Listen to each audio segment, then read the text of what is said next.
Hi, I'm Captain Connie Mitchell with the Georgia State Defense Force. Today I'll be talking about psychological first aid. Just to give you my background, I am currently a chaplain.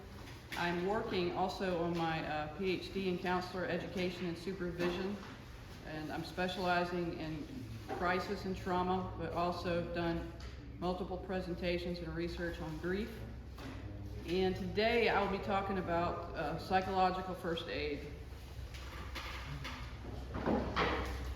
And psychological first aid, we know what first aid is, and we're required to do our annual training, whether it's 1 year, 2 years, to get our first aid and CPR card, and to be able to administer first aid in times of need. But psychological first aid is to, you might be the first responder to a natural disaster type setting where, before any other help arrives, you need to assess to help someone emotionally or mentally during a time of crisis, and it's to identify those needs and to recognize them. A lot of this is just very practical.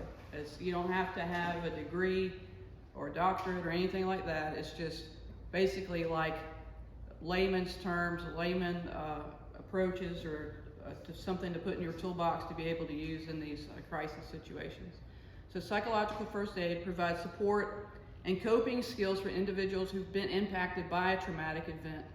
This may be teenagers, adults, children, the whole spectrum. You can utilize this on all types of people and scenarios. Physically, mentally, spiritually, when you're in a crisis, every aspect of your life is pretty much shaken up and can be affected by it. And providing that immediate psychological first aid and ministering to someone on an immediate level can actually be a protective factor against them developing trauma symptoms or PTSD symptoms down the road. In other words, you've helped calm them down and get them focused initially before they've had that re-experiencing the trauma later. Again, psychological first aid is not professional counseling or only delivered by professionals. Anybody that's trained in it can use it. And it's not asking or analyzing or getting people to rehash their story, their trauma story. That's more traumatizing. You are re-traumatizing them. I actually quit a job at the beginning of the year, a contract job, because the questions, it was for a paralegal job, but the questions that we were having to ask for the law firm, I felt like was re-traumatizing the plaintiffs or the victims. And so I finally said, peace out, can't do it anymore. I don't have a good feeling about this, because we are, regardless of what you're saying or what the law office is saying, we are re-traumatizing these people by the questions we're asking. And that's something you don't want to do, because you're doing more harm than good. So you should have just stayed on, right? Just to be blunt. Sorry. Sorry, not sorry. Okay, so in 9/11, they thought they were doing good by having 9,000 psychologists, social workers, counselors, all these people, converge on the city of New York, and we're going to help all these people, all these EMTs, people, first responders, we're going to help them. And so they did sit there in groups and debrief them. And a debrief is you're actually asking them to say what happened, right? And so they did this, and they realized, hey, we screwed up because we did more harm than good by asking all these people to re-experience their trauma, okay? And so after that, they decided, hey, we need to learn from our mistakes and we need to do something different. And it was several years later, but it was a result of this. It's where it birthed the idea of psychological first aid, was birthed out of this, by learning from their mistakes that we can't be doing this anymore. Because people are going to talk about their stuff when they're ready to talk about it, when they're ready to deal with it. But you, in the moment when they just experienced it, trying to rehash it, that's not cool, that's not good. that's harming them. So 5 basic principles, like I said, all of this is just really practical. It's nothing too deep. It's just knowing how to interact with people. I'm assuming, since we're chaplain candidates, that you have a desire to work with people, and hopefully you're a good listener, and if not, that's something you can practice with at home, you know, or with your family or with your friends. Practice listening instead of talking. You know, ask them questions, ask open-ended questions, you know, just for practice, you know, and take the time to validate people and just see how it really works, right? And so 5 basic principles.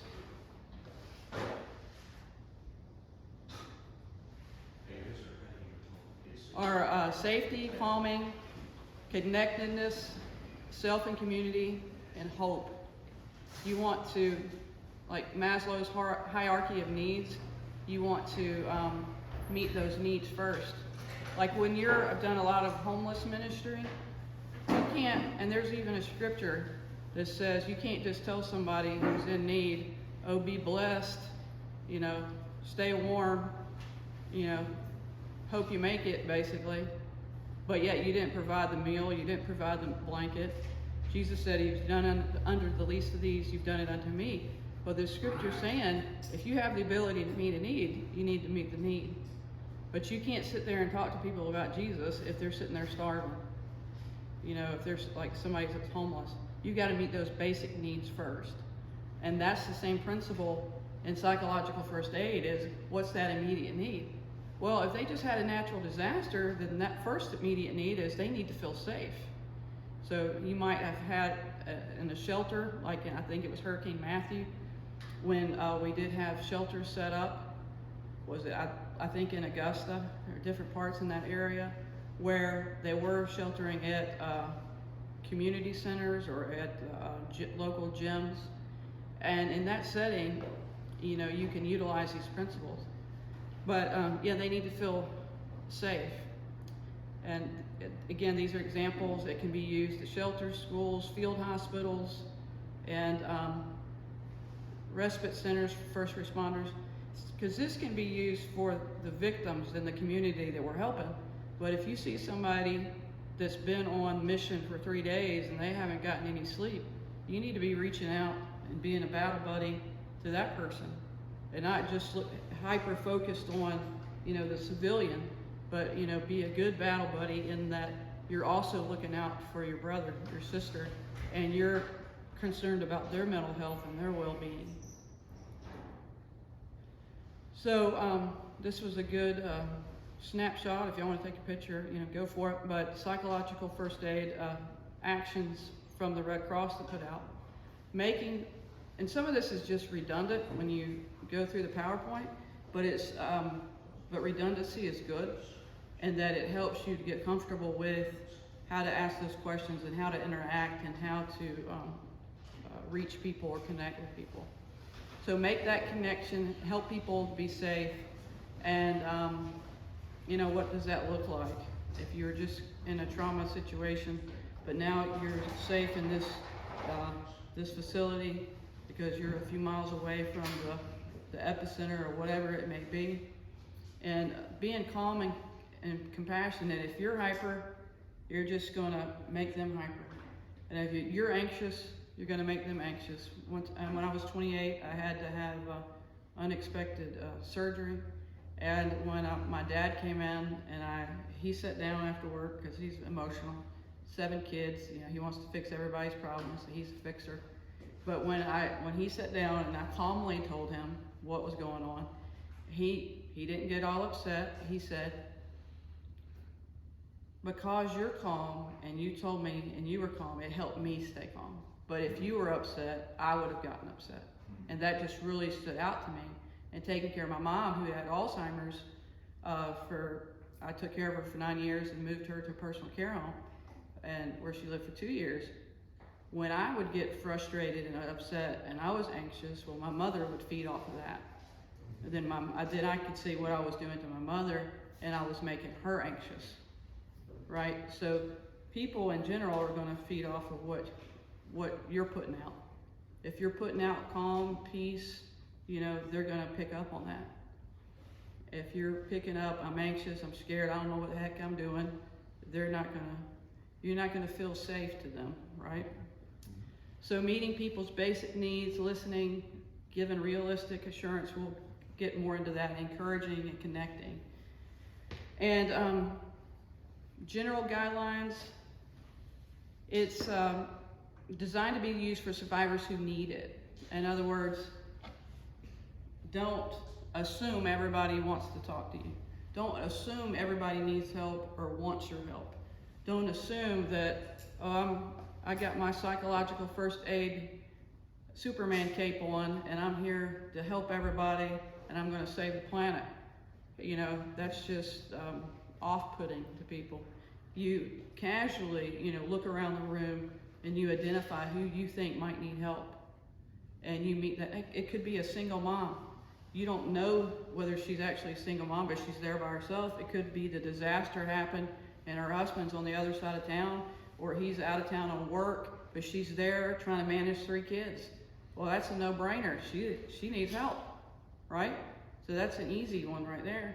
Or somebody's sitting there in a daze, looking confused, or an elderly person, you know, somebody going around in circles. It's not just randomly assuming that somebody needs your help, but looking for signs that are concerning. Signs of distress: disoriented, confused, agitated, panicking. You've seen the people who, like in movies, when are we getting out of here? You know, I'm trapped, you're holding me hostage. No, well, we're waiting on the buses. And when the buses get here, then we're gonna take you to another location. It's being able to, you know, somebody might be freaking out, somebody might be super quiet. You want to pay attention to someone that's super quiet and withdrawn. You know, that person might need more help than the one over here, you know, freaking out. So, never in the history of calming down has anyone ever calmed down because you told them to calm down. I just need you to calm down. What does that do? It gets you all wired up. And then it gets you defensive. What do you mean telling me to calm down? Do you know what I just went through?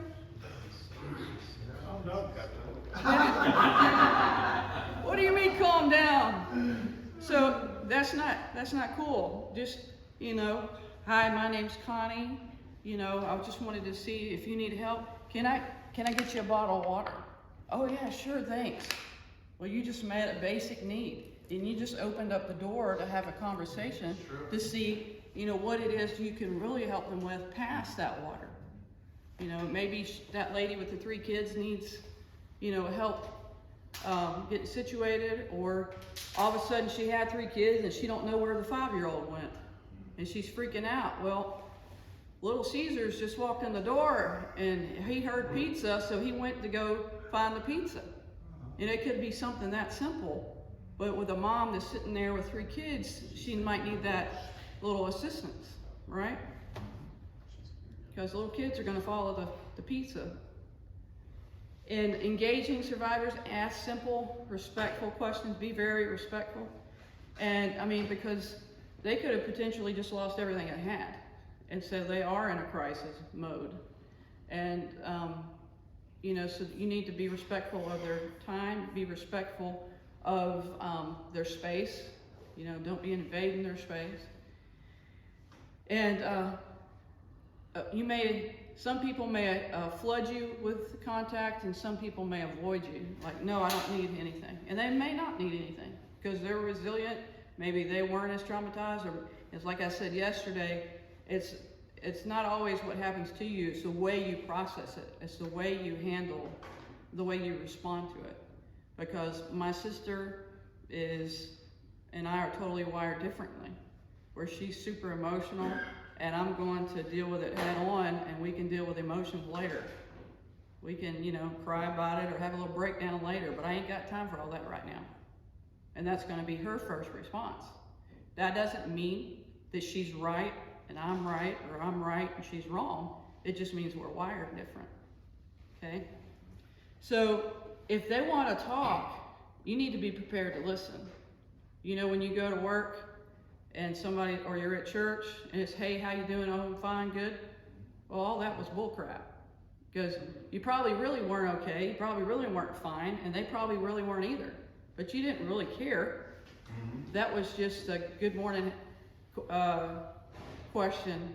That was just a formality because you're just used to saying it. But if you're in this setting and you're actually trying to engage someone, then you need to take the time to validate them and to show them that respect and give them that space to actually talk to them. Don't ask them how they're doing if you're on the way to go unload the truck because you got to unload, 50 cases of water. If you know you have to go do that right now and you don't have the time to engage in them, then don't say nothing, right? Because then you're just adding insult to injury because you didn't care enough to stay around and listen, right? I mean, does anybody else like it when somebody's talking to you and you're trying to tell them a story and then all of a sudden they're looking at their watch or they're squirreling and they're wanting to look around at everything else and they're not giving you eye contact? What does that mean? What does that mean to you? I mean, to me, it means, okay, you don't have time, let me shut up. Because if I feel like you're not listening, I stop talking, right?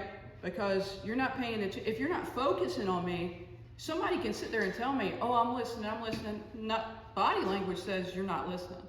You're not making eye contact with me, then you're not hearing anything I say. That's what it's telling me. So I have a big issue if all of a sudden I feel like you're distracted, I'll shut up. And sometimes people don't even know I shut up because they've already changed lanes in their head and they're thinking about whatever it is they're thinking about. And certain people say, well, go ahead, I'm listening. I'm like, wow, never met one of those before. Because it's usually, people just change lanes and they're in their own little world. So make sure that you're taking time to listen and that you're engaging them. And like I said yesterday, please don't sit there and do all the talking and tell them, oh yeah, this happened to my Uncle Joe 35 years ago, and oh, I understand. Don't tell them you understand, because everybody's different. Even if you went through something similar, you're not that person, right? So you don't understand that person because you are not that person. Now, I told you yesterday, my father was killed. My parents were in a head-on collision in the middle of my grandmother's funeral. My father was killed instantly, and that's how I started taking care of my mom. Well, you might have a parent or sibling that was in a car crash too, and we want to be quick to say, man, I understand what you went through. No, I have an idea because it happened to me, but the reality is I'm not you. And that relationship that you had with that individual is totally unique. And it's individual to that person. Even my grief with my mom is going to be different than my grief with my dad or my grief with my brother when he dropped dead of cardiac arrest at 46, right? But it's all different based on those attachments in that relationship. So don't say, I'll get off my soapbox in a second, don't say I understand, right? And if you're dealing with, another presentation I've done is about counseling veterans. Don't sit there and tell a veteran you understand when you've never been to combat. They will shut you down so quick and never come back to counseling. They'll never come back and talk to you again or confide in you because you don't know what you're talking about. That's a quick way to shut somebody down, is to say, oh yeah, I understand. No, you don't. Engaging survivors, be patient, sensitive, responsive. Like I said, this is all basic common sense approach, and speak concrete terms. Don't use a bunch of jargon, because if it's, maybe you're in a different location, maybe you're dealing with somebody that's a different nationality, they don't understand the slang, whatever, or even if it's a little kid, you want to use simple terms, not talking down to anybody or being condescending, but just use plain speech, basically. Behaviors to avoid: making assumptions. You're assuming what they are experiencing. You're assuming what they've been through because, oh, you went through something similar. Well, you don't really know unless you ask them. You're assuming that everyone is traumatized. Well, everyone's not traumatized. You're assuming that everybody wants to talk or is willing to talk, and everybody's happy to see you.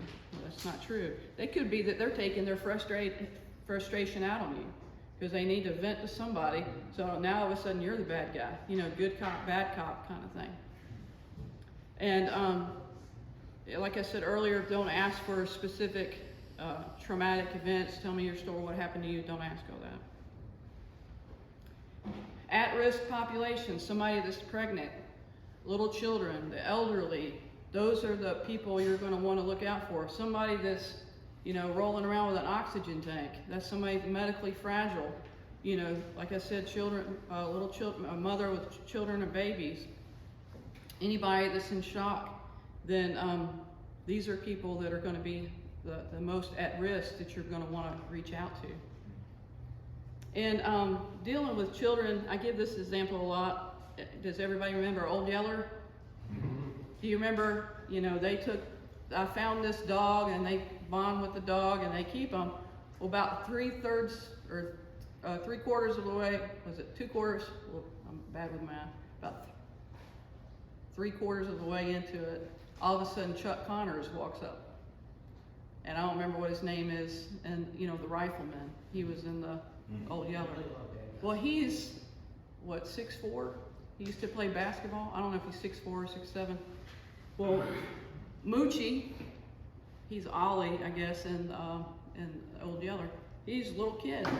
And so when they show this shot of him looking up, well, Chuck Connors looks like he's 9 feet tall.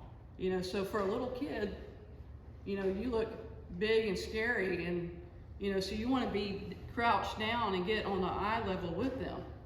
And don't baby talk them, but, you know, talk on their level, on their terms. But crouch down, make eye contact. Don't be lording over them looking scary. And says, help the children verbalize, you know, what they're feeling. They could be, you know, like a lot of kids when they act out and they're angry or they're mad, they really just don't know how to express verbally what's going on inside of them. And so they're acting out. But use simple words like mad, sad, scared, and listen carefully. And match your language on that child's developmental level. And as far as adolescents, talk to them adult to adult. In other words, don't be talking down to them, condescending. And, you know, be honest with them about what you know. Don't tell people, oh, the bus is coming in 5 minutes when you have no idea when the bus is showing up. Don't tell them, oh yeah, we're gonna find your dad, when you have no idea. Like Hurricane Katrina, people were separated and had a hard time reconnecting with their relatives. There's people that went to court over animals because they couldn't find their dog because the dog went this direction, and so it was never relocated with the original owner. Somebody adopted the dog, the original owner finds the dog, and they can take him to court. Okay? So don't sit there and tell the child, oh yeah, we're gonna find your dog. Don't sit there and give misinformation and lie to them because you're just hurting them, you're not helping them. Older adults, confusion may not be dementia. So don't assume, oh, this person has dementia, this person has Alzheimer's just because they're confused. Well, maybe they left their hearing aid at home. Because one time, you know, I don't really listen to the weather. So like I said yesterday, people text me and say, hey, there's a tornado coming over at Gwinnett Mall at the Braves Stadium, and I live right around the corner. So I'm taking my mom downstairs in the basement, and I thought, dear Lord, if this was a real tornado, we would be in trouble because she doesn't have her shoes on and she doesn't have her teeth in. And so somebody could be confused. They may have left their glasses at home. They may have left their hearing aid at home. They may have haven't had their medication in 3 days. So it's not automatically that, you know, it's a dementia issue. Or social isolation. They live by themselves and they've been isolated. And somebody finally, you know, found them or got to them. So again, just kind of reiterating the core actions of psychological first aid: contact and engagement, safety and comfort.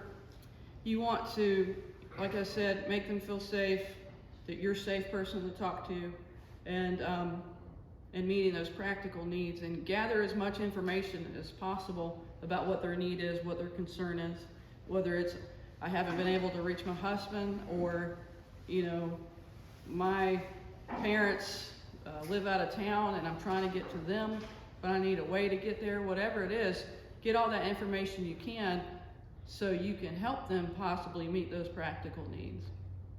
But don't overpromise and underdeliver, okay? In other words, basic golden rule, do unto others as you would have them do unto you.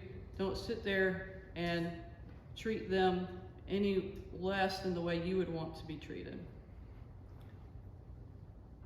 And I can't say enough, be an active listener, because your body language speaks a whole lot. You could say nothing, but your body language is communicating all day long. This is, I need you to hurry up, right? Or this is, I'm not paying attention.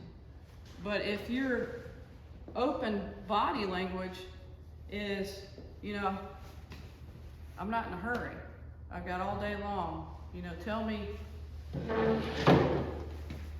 you know, what it is that you need. I'm leaning forward, I'm engaging them, I'm open, but if I'm sitting here closed off, then that's gonna, you know, make them feel like I'm not important. So body language says a lot, eye contact says a lot. Focus what's on being said. Don't be a parrot and sit there and say, you know, just spit back out to them. So you said that your parents live in Macon and you're trying to get down to Macon, and that's exactly what they just said, because they're gonna be like, yeah, is there an echo in this room? You know? So you kind of want it to say, oh, so you really need help trying to figure out how to get to your parents. Well, yeah, you know, or, you know, something is what I said earlier, go home and practice listening at home. And I had a hard time with the first class we had, and it was basically about listening skills. It was giving us a list of words about how to respond to somebody. And you would be amazed if you just say one word, how much information you get out of somebody. If somebody's telling you, oh, this happened, this happened, this happened, and they're just going on and on and on, and you can identify that emotion, that feeling, and you say, man, it sounds like you're frustrated. Frustrated, oh my gosh, that's an understatement. And then they'll go rattle on for 3 more minutes because you identified and you connected and you just validated what they said. So work on that and just practice that at home. But like, it sounds like, you know, like with kids, with play therapy, you want to be able to, instead of saying, oh, I'm proud of you, if you get ready to say that another time and you tell a kid, oh, that was good, all of a sudden they feel deflated because, oh, you don't sound as proud as me as you were on the other statement. So it's, oh, well, you should be proud of yourself. Or, oh, you used a lot of colors. And I tried that one day, and I was at a friend's house, and the little boy showed me, he was actually a foster kid. And he came and showed me something he made, and I'm like, okay, I think I just messed up when he came in. I said, oh, that's great, or something. I thought, oh, I should have tried something else. So when he comes in and he shows me a picture he drew, and I just tried it, and I said, wow, you used a lot of colors, and he just smiled. I really didn't say anything validating. I just pointed out the fact that, oh, wow, you used a lot of colors. Or somebody, oh, you should be very proud of yourself. And they are. But they're learning how to, you know, validate themselves by being proud of themselves type thing. So be affirming, nod your head, you know, ask questions, ignore the distractions, and wait for the speaker to stop. Don't interrupt them. And this is sometimes hard to do if you're not used to doing it, that you're all of a sudden you zone out and you're not really listening because you're waiting for them to be quiet so you can tell them what you have formulated in your head that you think is important that they need to know. So you've already working on how to respond, but you've zoned out so you're not really listening. Try to avoid that one. Best ears, it's just an acronym to help you with listening skills. And BEST, B-E-S-T, body language, eye contact, space. You're giving them that space and that time to share and talk. And EARS is encourage, E-A-R-S. Encourage, ask questions, restate, reflect, and summarize. If you can ask open-ended questions, you're going to get a whole lot more information than just yes or no closed-ended questions. And you want to take care of yourself. Like I said, if you're on a mission and somebody's, and you see someone else that's been there 3 days meeting in the Defense Force, you want to check on them. And you want to make sure you're taking care of yourself. And if you need, you don't have to be a superwoman or Superman. If you need some downtime, if you need to rest, you need to take those breaks. Because I've been on missions where it's real hot, whether we're doing traffic patrol or whatever, that, my CSM is going to pull people out and say, okay, you two come in here, you're in the cooling tent, you need to, hydrate. And I think this was the 4th of July in Auburn one time when it was super hot. And so you need to take care of your people and look out for one another and look out for yourself and make sure you're getting that social support, because you could be traumatized by the stories that you're hearing. When somebody does open up and tell you what happened, it could be traumatic. It could be something that triggers you, or you just can't believe that happened, or whatever it is. You need to be careful about how it affects you and how you respond to that and what you do with that. So whether that's once the mission is over, you go take a break, you have some downtime, you have a few days or whatever it needs to be to recover, and that you have good coping skills and not negative coping skills. In other words, don't sit there and have the negative coping skills of going home, drinking too much, or making big life decisions when you're tired and worn out. You don't really need to have a discussion with your spouse or any type of argument with your kids, or try to discipline your kids when you haven't slept 3 days and you walk in the house and there's some family issue going on. You need to be able to take care of yourself and say, I got to go rest, I got to go take care of myself, even if I have to turn the phone off, but I will deal with this later. And there is an app for that. There's an actual PFA, psychological first aid app. And so if you download that on your phone, you don't have to go memorize all this stuff. It's right there in your hand that you can review all this. But like I said at the beginning, a lot of this is just practical stuff, practical tips about how to reach out and help somebody. And if you see somebody that does seem like they're having a mental health crisis, that a lot of times there is someone that the Red Cross can, or whoever's on site, can connect them to for further resources that they may need, for ongoing services. So, any questions? All right, that's all I got. Awesome.